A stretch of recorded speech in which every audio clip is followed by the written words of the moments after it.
Welcome all to சரிதா சமையல். இன்றைக்கி நம்ம சமையலில் மொறுமொறுப்பான ரிப்பன் பக்கோடா எப்படி பண்ணுறதுன்னு பார்க்கலாம்.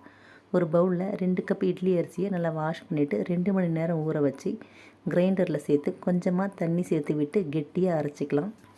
அரைச்ச மாவு கூட 1 கப் பொட்டுக்கடலை பவுடர் சேர்த்துக்கலாம். அடுத்து ஒரு மிக்ஸி ஜாரில் 1 கைப்பிடி அளவு உரிச்ச பூண்டு, 1 ஸ்பூன் சோம்பு, 1/2 ஸ்பூன் சீரகம் சேர்த்து 8 காஞ்ச மிளகாயை தண்ணியில் ஊற வச்சுட்டு சேர்த்துக்கலாம். இப்போது இதில் கொஞ்சமாக தண்ணி சேர்த்து நல்லா நைஸாக அரைச்சி அரிசி மாவு கூட சேர்த்துக்கலாம். அடுத்து இதில் 1/4 ஸ்பூன் பெருங்காயத்தூள், இதுக்கு தேவையான உப்பு சேர்த்து 1 ஸ்பூன் வெண்ணெய் சேர்த்துக்கலாம். சேர்த்து விட்டு சப்பாத்தி மாவை விட கொஞ்சம் லூஸாக பிசைஞ்சிக்கலாம்.